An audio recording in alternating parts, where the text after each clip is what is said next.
Hello, hello, hello, and welcome to another edition of Thursday Night Insights because we cannot get our stuff together and plan a consistent show each and every week.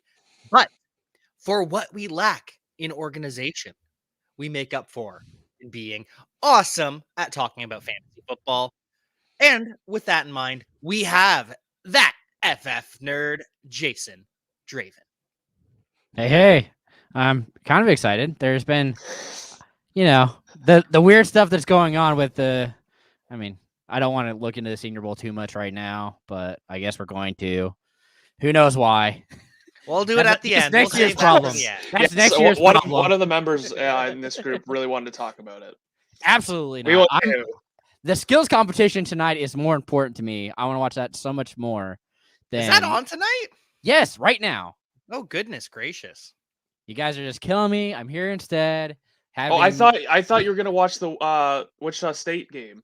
I was, but it got canceled because of this weather. Oh. And so I'm just like all out of games and extremely upset. And instead, I want to watch a skill competition because Herbert is going to be starting, and I am excited for it. Well, the skill competition doesn't matter for starting. That's just a chance for Herbert to show off. Yeah, and I want to see him show off. It's the Herbert content itself, Jack. That's what he wants to watch. Oh, I don't blame you. Like him throwing the football. It's beautiful to watch. So. Hey, Jason, you know what? Don't worry about it. All you're missing right now is Hunter Renfrow in the precision passing drill for reasons that I can't explain because the Pro Bowl isn't good and hasn't been for a long time. The skills competition is fun to watch. I mean, I like seeing, especially when they go like back to back and they're both racing to do different skills with a wide receiver. I always find that so interesting to watch. And the Olympics also are on tonight. And so there's just those won't start till later, Jason. You can't blame the Olympics on. That's true. I watched some curling though yesterday, and let me tell you, those guys have some skill. There's darts going on, I think. Well, if we're talking about curling, the Scotties of Hearts tournament's going on in Canada right now. So if you're a big curling head, there's your fix. It's good curling, trust me. This is what important nonsense is all about. You come for fantasy football and you stay for the curling like the good Canadians we are. Or college basketball. I mean, we can cover all these topics that are more relevant than what we're actually going to be talking about. Oh, and Tom Brady retired. So but we knew that. That's old news. Let's don't need to bring that back up. I mean, it's just interesting because they have to bring Jameis back, right? That has to be the case. Hot curling talk from Steve Bond. From the You're Pebble. welcome. We love talking about the Pebble on Thursday Night Insights. We do. So where I live, we've got the rivers frozen over the creek, and so people I know have built a curling rink out there. Gotta love curling. Anyways, lots of news around the NFL right now outside of the Pro Bowl, and most of it's not very good.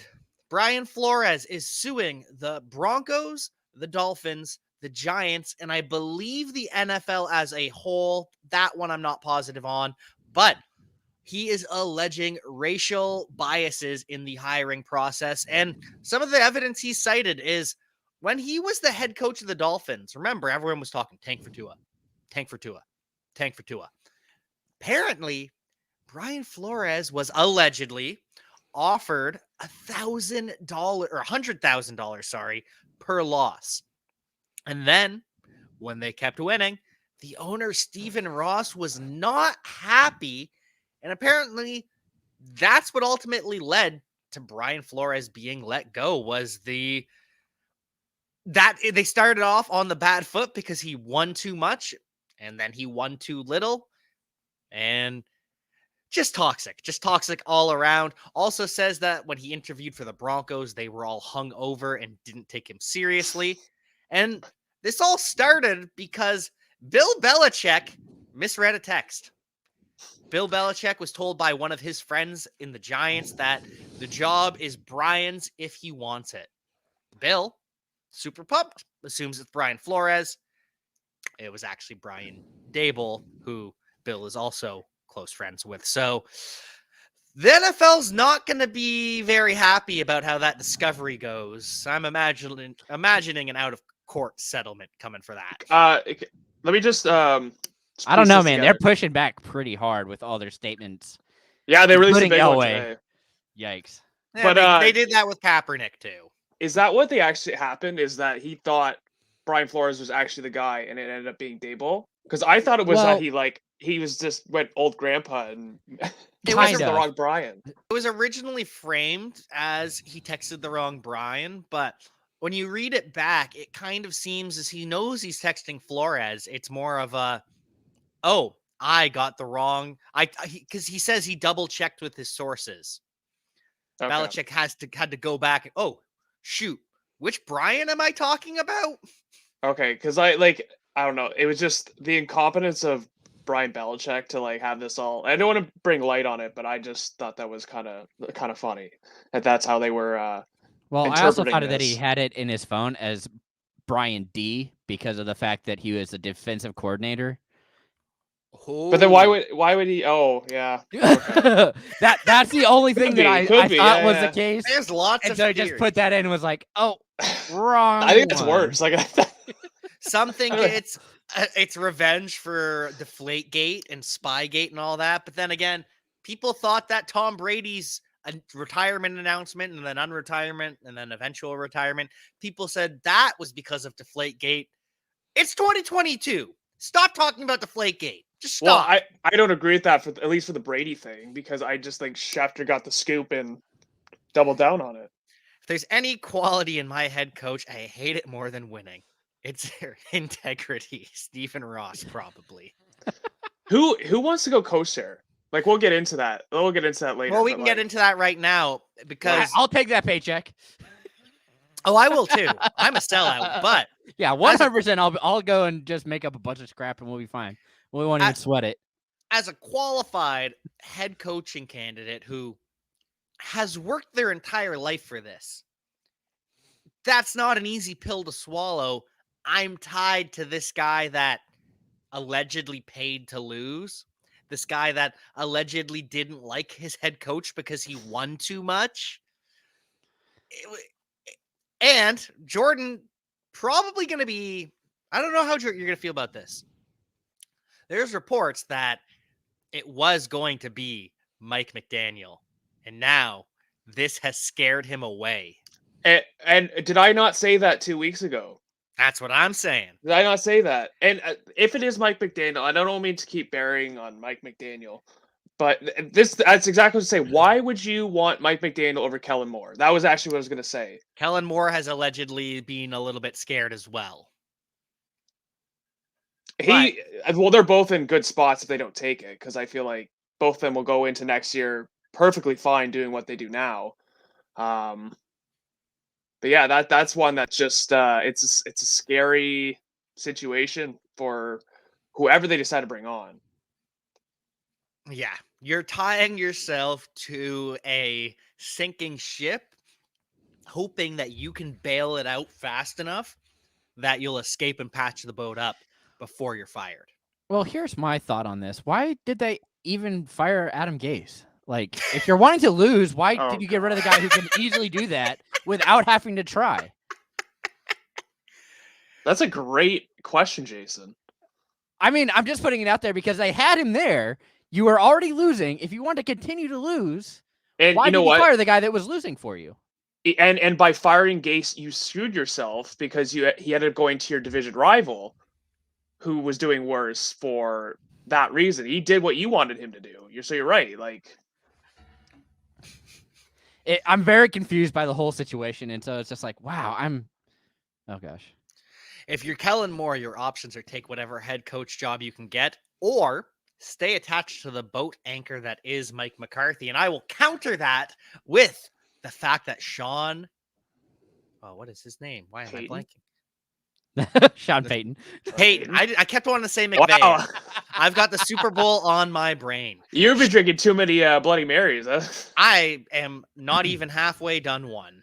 So, no, Sean Payton will come out of retirement. I agree with that, but I kind of agree with Steve, though. I think that Moore will be gone just because he survived Jason Garrett. and now he's with McCarthy. I don't think that, and I don't think it will work well with Peyton. I think Peyton will want to control his offense. So I think he does have a point. But we'll see if he even wants the Dolphin job, like you said. That's the problem. It's and then there's just so much uncertainty. So much uncertainty in Miami and equal amount of uncertainty in Jacksonville because Byron Leftwich has pulled himself out of the running.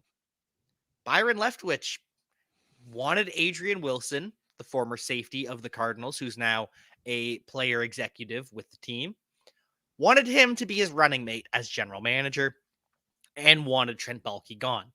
And who can blame him? Trent Baalke has had like 17 chances and he keeps getting more and he keeps failing upward. So why not? Why not? And this gives credence to what Brian Flores is saying about the biases in the NFL. Just why does this guy keep failing upward, whereas, hey, give someone new a chance? No, we're just going to keep status quo. Okay, well, Byron Leftwich has said no more. I'm done. And Jordan, you've said that's because he's the next coach of the Tampa Bay Buccaneers. Yeah, that's my prediction now. It's just because it makes sense if Arians retires, and you said this too, that you think that could be probably in the next couple of weeks. And the Bucs will feel a lot better. I don't know if, sorry, do you mean this season or next season? So I'm of the opinion that Arians has one season left in him. Okay. I think that he's going to go out, give it one last full run because they do have such a good roster, even without Tom Brady. And now they have the money to re-sign Chris Godwin as well without Tom Brady. Well, they need to get a quarterback. Yeah, well, but that's the thing. One way to go get around that is getting a rookie quarterback. But, I mean, you're pretty low down in the draft order. And depending on, we still have the combine to go and stuff, where the quarterbacks are probably going to be, where they're supposed to go, I guess.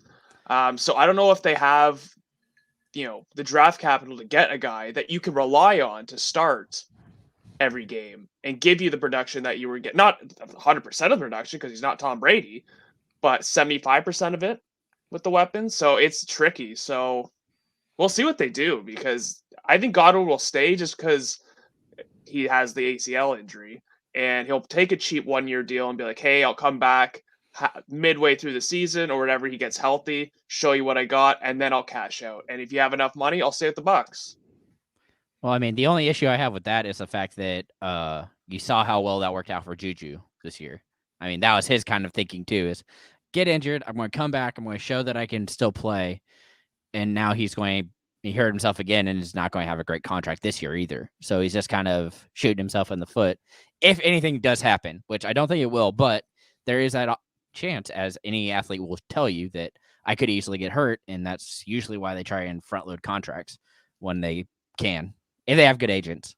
But I think the difference, the difference between Juju and Godwin is that Godwin is hurt now. Like, Godwin will be hurt into the season, whereas Juju is coming off the injury, seemed healthy going in. I agree. I think Chris Godwin is going to chase the bag no matter what. I just believe Tampa Bay will give him that bag. And Steve believes that it's Jimmy G time in Tampa Bay. I could see that. I could. It makes sense. I don't know how the money will work, but I think that's a logical landing spot. There's a really funny amount of quarterbacks who could start this year. Jameis Winston, going back to Tampa. He could. He very well could. Jimmy G. Or look at the roster they have right now. Blaine Gabbert could be the starting quarterback. Ryan Griffin could be the starting quarterback. The man who saved Tom from his too many avocado tequilas. Or Kyle Trask, the Florida quarterback. Was he a second round pick or a third round pick? I think he was the last pick of the second round. Yeah, I think he was. Because that's what started like the whole run on quarterbacks. Yeah. If you look at that, how that draft played out.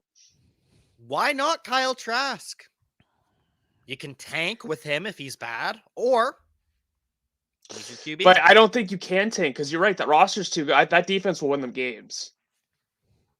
So I don't think you can. If they can Ideally, find a secondary, if they can find a secondary that ends up working. well, their they secondary can was definitely- really inconsistent. There was a lot of injuries Yeah, too. it was just hurt. It was still just as strong. It just they never played together.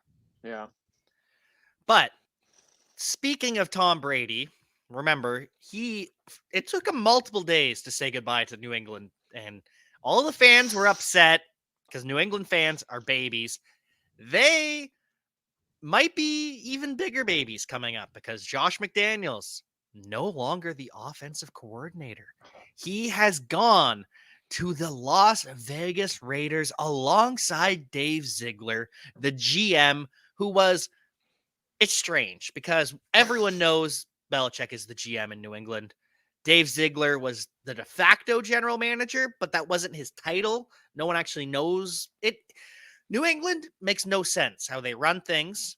And it makes even less sense because they're going to make us wait a month or two to announce that either Bill O'Brien is the offensive coordinator or Adam Gase is the offensive coordinator. No, he's going to go back to Miami, right? Sorry, I keep hoping. I'm just keep hoping that they're going to figure something out there. It's going to be. So that's life in New England. Can But we? life in Las Vegas. Yeah. Can we go back? So I have something I want to say about this. And I'm not coming from a place as a Colts fan who got spurned by McDaniels. This goes back to what you're saying about Bulky, about failing upwards and getting multiple chances at these things. Why on earth does this guy get another chance at coaching? Like, I mean, you can say what you want about the McConnells. Like, they haven't coached. We don't know what they're going to be as head coaches, right? We've seen McDaniels as a head coach, and I know it was like 10 years ago, but still, like, if a coach of color did something what McDaniels did to the Indianapolis Colts, do you think he would ever get another chance at head coach position? You want to talk about how the fact that Jim Caldwell takes the Detroit Lions to a winning record, takes them to the playoffs 3 times in 4 years, and then gets fired and doesn't get another chance? You're absolutely right. I hate this move. I really do. I think that he's gonna wear his welcome out. I said 3 seasons. We'll see. Maybe he'll, get a quarterback because I think Carr's gone. I don't like not this season. Like I think they'll stick with Carr, see what McDaniels can do with him. But I have no faith in this hire. I think they're gonna be looking for a new coach in a few years. And if I'm wrong, then I'll eat crow. But I don't like this deal. I think it was short sighted. You might as well just bring back Wakashia because they rallied around him and could have built a better team around Carr. But I'll stop though. That was my rant. Well, I feel like he is actually his name's being floated out now as a potential head coaching option for, was it Jacksonville? Yeah, or for the Jaguars. I was going to pivot to that in a moment, but do you have any final thoughts on the Raiders before we do? Because I have a little bit to say. Well, I'm kind of curious about whether or not. Well, like you said, if Carr stays, that's one thing. But you're looking at you're going to need a quarterback, so you either have to keep Carr and re-sign him, or you have to try and trade Mariota for somebody. No, he's a free agent. Oh my gosh, even worse. He's So walking. they have to sign somebody else, and the issue there is what is your plan going to be as a new head coach that This you're could coming into also a whole be, situation that just going to ruin it. This could be a quarterback first round team if McDaniels has that in mind. I think he's again going they're to too try- late, and they're too late. I think Well, he's gonna- like I said, we still have to figure out where these quarterbacks are going to go, but who knows? Yeah, there are potentially 6 quarterbacks that could go in the first 2 rounds. And with the Raiders, I will say, I think giving coaches a second chance after some time off isn't a bad idea. It worked with Bill Belichick. It works in a lot of cases. However, I wish everyone got that second chance. I wish it wasn't only the Josh McDaniels of the world getting that second chance. I wish Jim Caldwell, and I had hoped that the Bears would hire him. I don't begrudge their decision at all, but I just wish someone like that would get another chance to run a team after proving they could do it. Same with Rich Bisaccia, though. And he might get the chance to run the Jacksonville Jaguars again. That's a complicated situation. We already talked about Byron Leftwich saying no. And we're also talking about now, there's a couple other coaches that have been alienated by this situation. There's talks that Tom Brady weighed in and told Shad Khan, you have to hire Byron Leftwich. You have to. And he ignored him. So apparently what's going on, Rick Spielman, the former Vikings general manager, is being brought in. That way, if the new head coach doesn't, and I don't know why I said if, when the new head coach doesn't get along with Balky, they'll fire him, put Spielman in place, which is just a recipe for disaster. But that's the carrot they're dangling in front of Rich Bisaccia, the Raiders interim head coach and special teams coach, and Doug Peterson, the former Eagles Super Bowl winning head coach. It's so funny because there's two teams in the AFC South that are having issues because I guess it's the owner in the Texans case, to have somebody, an executive around that they just won't get rid of. And they'll go to bat for this executive and it'll miss out on all these other opportunities, whether it be coaching or, not pissing off your franchise quarterback. This one again, I think Peterson, like you said, second chances. I think Peterson deserves a chance, especially because he's just won a Super Bowl, within 5 years.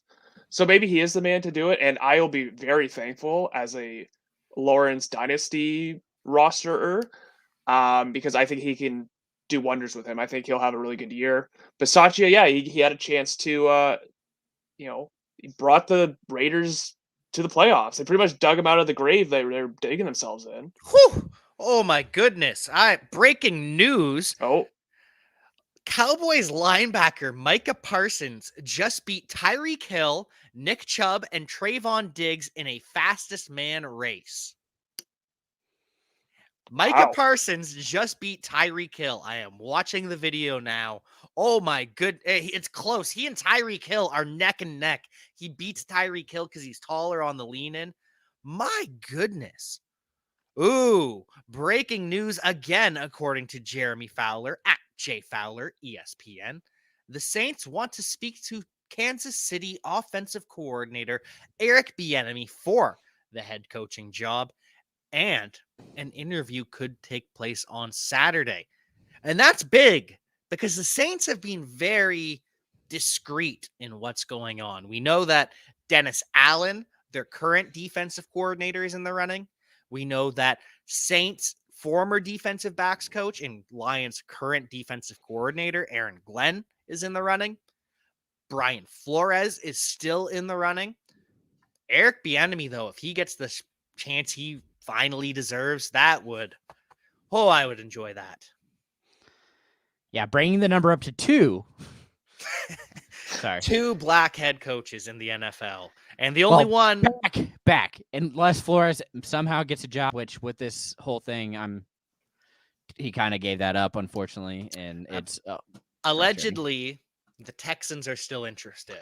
Okay, but I don't think he'll go there. I said this last week or 2 weeks ago. I don't think, and especially now that he has gone out and has made these claims, I just don't think that he'll make all that noise just to go to the Texans, because the Texans are so beneath him. And he pretty much had the same situation as he did in Miami. I don't think he's going to get paid off, but they're trying to tank. They don't want to win. So I don't think I think the only chance Brian Flores has is with the Saints. And it could happen. I think that'd be a great spot for him. I think it'd be a great spot for Eric Bieniemy too. I thought it was going to be Dennis Allen just because there's stability there. You have everything in place. But maybe the Saints want to go a different direction. And it's interesting to see that they're bringing in all these people. Yeah. The one candidate they're missing, though, Mr. Kevin James.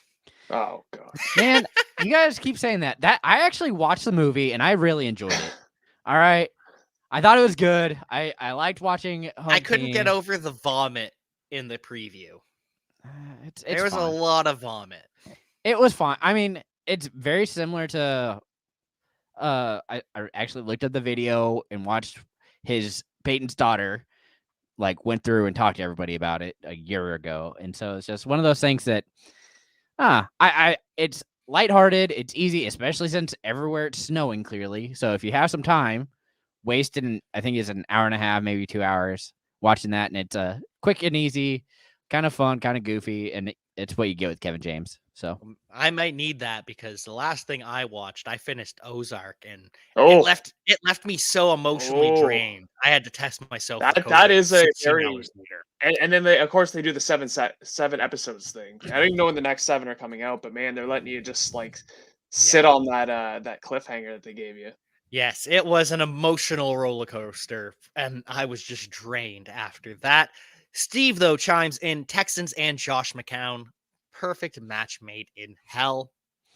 I don't think they're blowing smoke at other candidates. I think they are considering them, but I do think it will be Josh McCown. I hope to God, and especially now, everything that has just got brought into light, just to give Josh McCown with no coaching experience, put him on the roster as a quarterbacks coach. Just do that if you really have strong hopes for him. But I can't see any coach though being like, I want this guy on my roster because this guy's going to be my successor in 3 years.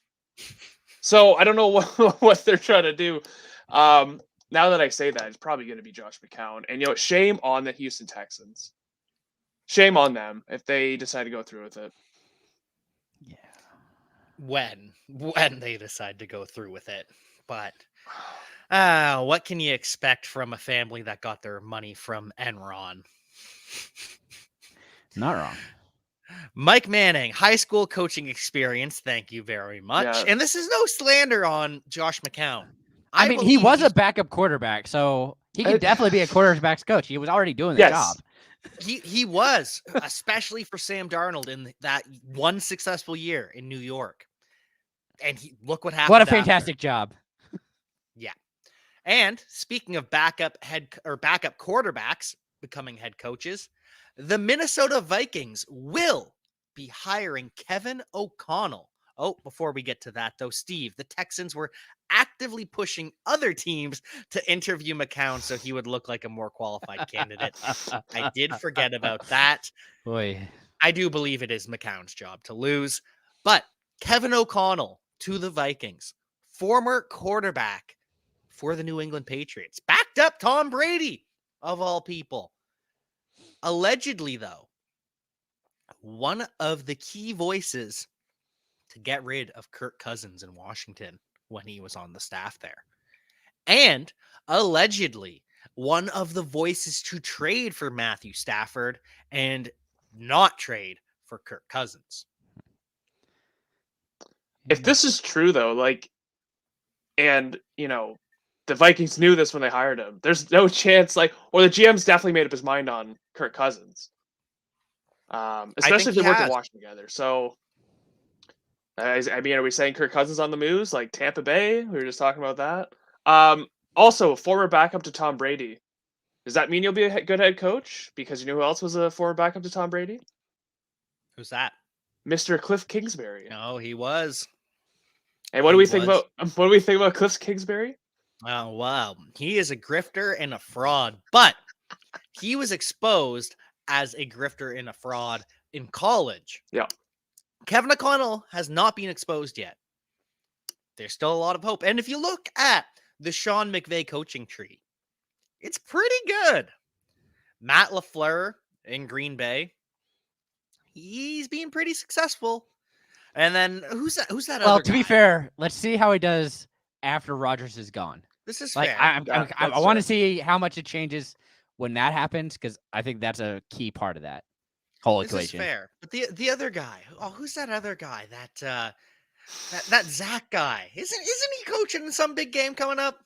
Oh yeah, Zach Taylor in the Super Bowl this year. So I know the meme is if you had a cup of coffee with Sean McVay, you're getting a head coaching job. And look at Brandon Staley with the Chargers who was a defensive coach too. Yep. I will say, for all of this conversation, it seems as though Sean McVay is preparing his underlings, his assistant coaches, differently. He's not just instilling X's and O's from what it appears when you look at his proteges going off elsewhere. So it really does seem as though these have been good moves, and it's not just from a football sense. So I'm hopeful with Kevin O'Connell and the Minnesota Vikings. And that's kind of my rationale with it, because I was one of the people that hated the Zach Taylor hiring just because he was a quarterbacks coach. I was like, why? Like, and it was amongst all of the those hirings. You're saying like the cup of coffee with Sean McVay, and I just want to go back whenever he got hired. It was the joke that Mike Brown hadn't hired a coach in 18 years, so he didn't really know what to do. But yeah, it's worked out. He brought him to the Super Bowl. Even like last year, I could see There was also the joke that Mike Brown paid the cheapest one. Exactly. So, you think about it, like if Zach Taylor, if they would have like fizzled out and gone like 7-10, he probably would have been fired. Probably would have been a head coaching vacancy in Cincinnati, and that would have been a beautiful spot to go. But you know what? It seems like he was able to coach, and he won the AFC North, and then now they're in the Super Bowl. So, yeah, kudos to him. So that's what I'm saying. Like, don't poo-poo the Kevin O'Connell hiring just because it's another Sean McVay underling. And I do like their general manager, Kwesi Adolfo-Mensah. He seems like a brilliant young man. I say young, he's older than me, but well educated. I'm excited for him. I'm going to trust in him more than I trust in some of these franchises. But Kirk Cousins, if he does leave, I know I've said in the past that he's going to Pittsburgh because they're going to settle for him when they can't get Aaron Rodgers, when they can't get Russell Wilson, because they both stay. The word out of the Senior Bowl, and I know you all, Senior Bowl doesn't matter. I mean, you're not wrong. The word out of the Senior Bowl is that the Steelers have fallen in love with Malik Willis, quarterback out of Liberty. And apparently, this is just the buzz around town. They like him more than Kenny Pickett by a large margin. And you remember, it was this time last year when the buzz started. The Pittsburgh Steelers really love Najee Harris. And those whispers grew louder and louder and louder until they drafted Najee Harris. So, Malik Willis, sounding like the worst kept secret that the Pittsburgh Steelers are in love with him. I've heard that too. I did actually read about this today, and again, it all depends. Like maybe there's another team that has the same feelings about him. You're gonna have to probably get into the top 10, maybe even the top 5. And there's some teams like the Giants, Jets that have 2 top round picks or top 10 picks, so they'll probably be for sale. We'll see how high his value will be. Could this be another Cordell Stewart from our friend Polo Ched at YouTube? I don't think so. Is Denver high on Willis also? That I don't know. We haven't heard anything out of Denver yet. And that's the thing. Like Denver's 9, right? So if they do, you got to leap over Denver. And I don't know what Pittsburgh's pick is, but they were in the playoffs, so it's closer to 20. Yeah, and this tells me that they would be considering trading up for Malik Willis. And yeah, I agree. The conversation around Cordell Stewart, I don't think they're comparable. Malik Willis is just so much more physically gifted than Cordell Stewart ever was. He has the strongest arm at the Senior Bowl, stronger than Carson Strong, which is a little bit funny. Also, just so athletic, so giftedly built. And Cordell Stewart, for as athletically talented as he was, the Swiss Army knife, he didn't have the accuracy and the touch that Malik Willis has displayed at Liberty, and now at the Senior Bowl too, with receivers he's never worked with. And so I was a big advocate before the season that if we're going to have a big breakout like a Zach Wilson, like a Joe Burrow, like a Kyler Murray, it was going to be Malik Willis. And that didn't happen fully. He had a little bit of troubles with, oh, thank you, Polo. I appreciate the good observation comment, but he didn't have the talent at Liberty to really showcase it. And so he had some turnover issues. He was forcing a little bit. He was pressing it a little bit. Pittsburgh has 20. Jets have 4 and 10. So moving up to 4 will cost you, but would be your best bet if you think Willis gets past Houston. I do believe Houston would also consider trading back as well. Yeah. Because Can I they're ask a you mess. something, Jack? Yes. As a Lions expert, could the Lions, looking to see, hey, you know what? We have enough to compete here. We don't know if we're going to be at number 2 next year. Do you go after Malik Willis if you like him with number 2? You very well could. And I have said in the past that I believe the Lions could and should take a quarterback at some point, maybe with their second first round pick, maybe with the second pick of the second or first pick of the second round. Either way, they might not be in this position next year. So there's nothing wrong with taking that shot at a quarterback. I liked Malik Willis to the Lions because he's a player that is probably going to need to sit for a year. As much as I love him and as much raw talent as he has, he was playing at Liberty. Lions have also said they're willing to trade down. Lions say a lot of things as well. But just, he's going to be raw.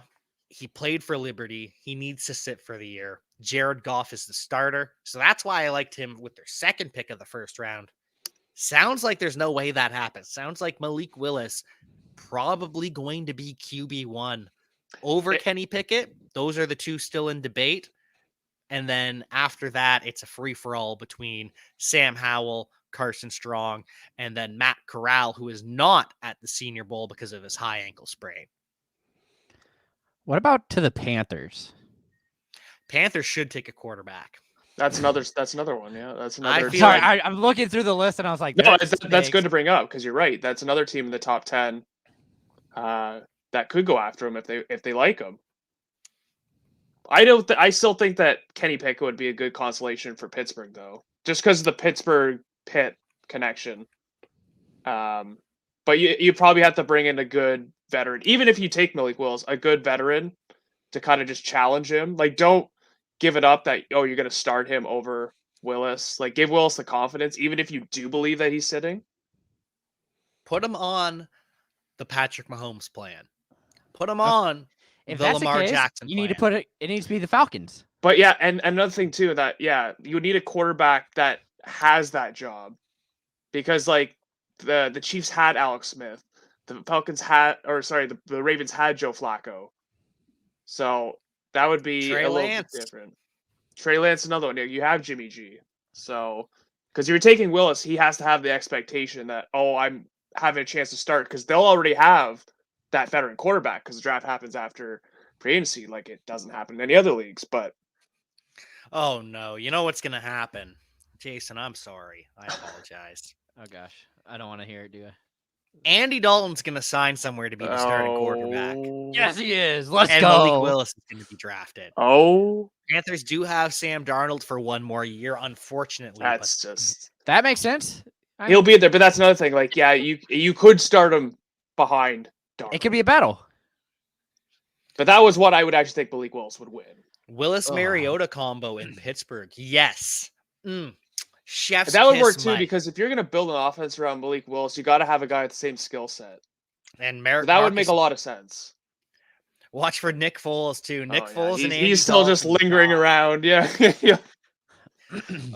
You know where he'll probably end up? Back in Jacksonville with his boy Doug Peterson, Oh, back- goodness. backing up Trevor Lawrence. Wouldn't that be funny? Oh, goodness. I am now rooting for that. I hope that happens. If Doug Peterson is the coach, and we still have to see that. That still has to materialize. And so, rest of the news out of the Senior Bowl. Biggest story, unfortunately, not fantasy football related. Whoa. We missed one of the biggest parts of all of NFL news. Washington has a name. for this football Yes. team. The Washington Commies. We love it. I had to bring it up because I kept saying it. I'm like, I have to make sure that we cover this because it's important that they are the Commanders. A worst Yikes. kept secret. Yeah. More The worse than Pittsburgh's love for Malik Willis. Ooh. The Washington Commies. The Washington Karl Marxes. Yeah, Oh. I don't understand. They had all this opportunity that they could have. I would have gladly have taken Red Tails. I feel like that was a good one that was floated out Allegedly, there. that was a copyright issue, a trademark issue. Yeah, but That- still, I think Commanders was kind of just picked out of a hat. I like the Letterman jackets from Washington. To be fair, I do like the new jerseys and everything that they've rolled out with it, but I when you still had have, to steal your name from an AAF team, the San Antonio Commanders, not only that, they stole their hashtag too. Oh, really? Oh, I Oh. didn't know Yes. that. I can't remember what the hashtag is, but it is bad. Take Better command? Commanders, NFL Washington or San Antonio. I have to look it up now because yes, they did steal the hashtag from the San Antonio Commanders, which is take command. It is take command. Yeah. Oy. I thought I saw that. But It's so for bad. me, the jerseys though, I'm gonna have to get used to them because I saw them and I swear it was like looking at like a Madden creative or move your franchise, like when you relocate, a relocation jersey that they've had in the game for 10 years. But I digress. Well, yeah, I thought it was a college jersey. I mean, that's exactly what came to mind. I was like, They look oh, like the Arizona State ones, right? Correct, Like that was yeah. and I was just like, what? Well, that's weird. Okay, I guess we're rolling with it. But to each their own. I mean, Imagine going through one season or two seasons as your name is a Washington football team, literally a placeholder, and that's exactly. And it didn't really matter. Like I remember I said like, oh, this is gonna be like a drop on the puddle because I got a notification from the Athletic today that Dan Schneider's having more issues because he's a scumbag, and this won't matter when he is forced to sell the team inevitably. I'm not giving it time. I'm not going to say it's going to be here or then, but it's going to happen. And I don't think he's going to be the only owner that's going to be forced to sell his team. Well, I foresee myself having a lot of Not issues for the same with this reasons. name because I feel like no matter what, I'm going to end up saying the Commodores because that's just what's going to come off of my tongue when I see that, and I'll be like, "Oh, it's the Washington Commodores. Don't worry about it. We're gonna just keep moving on." And so I can feel it coming already, and we're not even to football season. You know what? They should have just called them DC Riveras. Like we had that. We should have trademarked it then. Golly. I think we still can. I don't know why anybody else would have it. Why couldn't they be the Washington Washingtons? You know, Like, The Cherry flying tree as W's. a logo. what would the logo? Oh, cherry tree or like just the monument, the Washington Monument? Well, that's a little graphic for Yeah, the that's true. NFL, Yeah. Jordan. Yeah, Well, you is just it- have, is you it have to though? put the W underneath it. I mean, guys get blown up every day watching games, but no, just a phallic object on a logo. That's Well, what like I crosses the said, line. you have the logo, and then you put a W attached to the bottom, and it works out great. Oh my God, Jason! No, Jesus, goodness gracious. Okay. So more news out of the Senior Bowl on that note. Jerome Ford, running back out of Cincinnati, former Alabama backup, transferred to Cincinnati because, let's face it, when you're backing up Damian Harris and Najee Harris, it gets a little quickly. That's what Brian Robinson found out. He stayed, took over the job. He's been kind of quiet at the Senior Bowl. He looks massive, but without the contact, it's hard to tell. Jerome Ford, on the other hand, he's been balling out. Player Profiler has called him this year's Elijah Mitchell. And it makes sense. You look at his college numbers last year alone, 1,500 yards from scrimmage and 20 touchdowns with 21 receptions. And that's my favorite part because if you can average over a reception a game as a running back in college, that matters. Well, I mean, it's also with Cincinnati, who is a pretty solid team this past year in college. So it's definitely showing that you add one piece like that. And granted, everybody says Desmond Ridder isn't the greatest, but he did enough. So it's definitely going to be interesting to see where he goes and how explosive he can really be. But there's definitely a lot of hope here. And There Jack, is. do you think Jerome Ford is near that RB1 status in this class, or do you think he's just, you don't think No. so? Brees Hall is up Yeah. here. Brees Hall. People have got bored of Brees Hall. He's so fantastic. He's going to test great. Brees Hall, RB1 by far. RB2, Kenneth Walker and Isaiah Spiller. They're fighting for it. It could be either one of them. But when it comes to Jerome Ford, he could play himself into that 2-3 tier with those two, or he could head up that next tier, which has Kyron Williams from Notre Dame and a couple of the other backs that I haven't studied enough at this point. I'm behind in my rookie work. I've really only focused on the Senior Bowl at this point because believe in Lions. Lions are coaching. I'm looking at what the Lions want. I'm doing the Jason thing. I'm picking the players that I want for the Lions. Jason does it for the Chargers, and that's my focus of the Senior Bowl right now. Starting to learn some of these players, and everyone has learned the name Jalen Tolbert. South Alabama wide receiver, 82 receptions last year, 1,400 yards and 8 touchdowns. That was about a 40% dominator rating, which accounts for touchdowns and receiving yards. 6 foot, 197 pounds.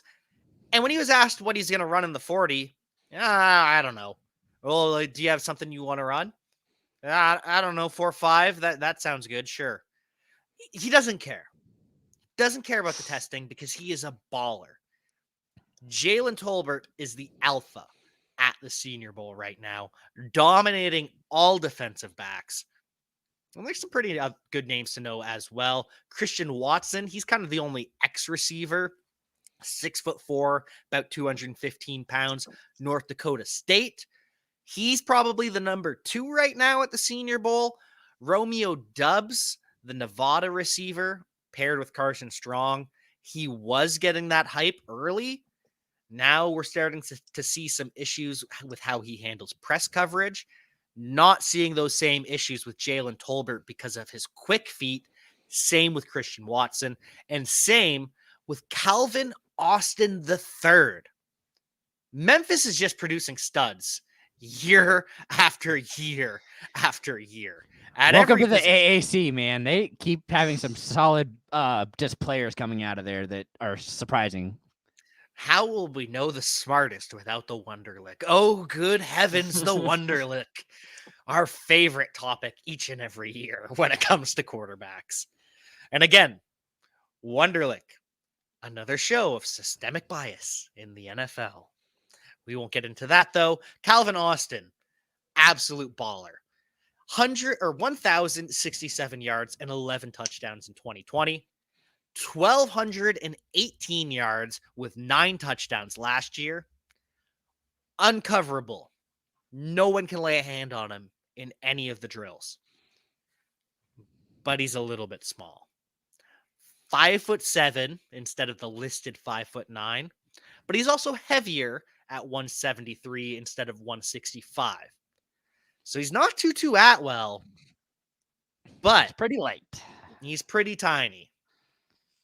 Those are the receivers that are standing out right now, though. Tight ends. Oh, Jordan, you got something? No, I was just thinking, like, it seems like wide receiver is kind of murky this year. Like, these guys, I don't think any of them, maybe first round guys, probably not. And like a lot of the other, probably second or third. Yeah, so a lot of the first round guys, we'll see later on, but a lot of them got hurt. Like Jamison Williams, who was probably, if healthy, you think he would be wide receiver 1? At the Senior Bowl, yes. Not overall, but he'd be the wide receiver 1 at the Senior Bowl. So it's good these guys standing out though, like doing a good job at heightening their draft stock, before it all really gets going. And this is just the starting point. And the thing, as you mentioned, there's a lot of really talented players we'll see later. And that's because, at least for me, I'm looking for the early declares at wide receiver. I don't want wide receivers that had to stay back for their senior season. And again, that's not everyone at the Senior Bowl, because if you graduate early, you can attend. But I want players that got the go ahead, the okay from the NFL that, hey, you're good enough to be drafted. We're going to draft you. Enter the draft. That's what I want to see. That's why I love Treylon Burks, Garrett Wilson, Chris Olave. He stayed back for that senior season, not attending the Senior Bowl, but I'm excited about him. Jahan Dotson, same thing. Is Pickens from University of Georgia a senior? I don't believe so. I believe he is a junior, but I'm not positive because he's had some off-field issues and the injury as well. But I like Pickens as well. Pickens would have showed out at the Senior Bowl. That's what I want to see. And so for me, every year, wide receiver at the Senior Bowl, one or two names stand out. Chase Claypool stood out in his draft. Deebo Samuel stood out in his draft. Those are the kinds of players that you want to take notice of. And it sounds like that's Jalen Tolbert, that's Christian Watson, and it might be Calvin Austin if he can get over the size. And then it's tight end. And we'll wrap it up after this because I know you're all bored of my Senior Bowl breakdown, talking too much about the rookies already. Jack, it's February. I hear you crying in the background. I just care more about defense, and because of my team, that's what we need. So that I'm completely fine with it. I just prefer to look at the other side right now because my team needs that. Pickens is a junior going into senior year. Oh, so he's a redshirt senior. Gotcha. Oh, wait. No, he'd be a junior. Maybe a COVID year. Either way, tight end wrap things up. And there's some good news and some bad news. The bad news, Isaiah Likely, he's disappointing so far. We thought he was going to be one of the best F tight ends, and I'm going to start using this designation more. The Y versus the F. A Y tight end lines up on the line of scrimmage. They can move outside, but they're the blocker. They're the Rob Gronkowski. They're the guy handling the edge, setting it, sealing it. They're the Max of the world. The Max. Mo Alley Cox. Oh, I thought you were talking about Max Williams. So was I. I was not. That's not where I was going. They're the Jack Doyles of the world. Yes. Then That's better than Mo Alley Cox. Then you have He's too small. the F. No, but it's literally what Jack Doyle did. The F tight end is the Trey Burton. The smaller tight end, the off the line of scrimmage tight end, plays a little bit of H-back and moves around. It's the difference between Hunter Henry and Jonnu Smith in New England right now. So Isaiah Likely thought he would be a very intriguing fantasy option with 912 yards and 12 touchdowns last year. Disappointed so far. But the guys who can play Y tight end, who, remember, when you can play the Y position and you can block, it gets you on the field more. More snaps means more targets, means more fantasy points. So Trey McBride showing up at 249 pounds at 6'3" is a massive deal. 1,100 yards from scrimmage last year, can play on the line of scrimmage, can move outside and play in the slot. Same with Jeremy Ruckert from Ohio State, 6'5", 250 pounds as well. He only had 309 yards last year because of how good Ohio State is. But watch out for these names. And our friend Polo is saying watch out for Jake Ferguson as well. And so that wraps up our Senior Bowl talk and our news around the NFL. You guys have anything else you want to add? Anything we've missed? I can't think of anything at the moment. Yep, I got nothing. I'm just excited that we're done with listening about this and we can talk about Senior Bowl next week. And see what actually shows up. And we can find out, hopefully, who is coaching the Jaguars, who is coaching the Dolphins, who's coaching the Saints. I'm fine waiting on that one. That one's not a controversy.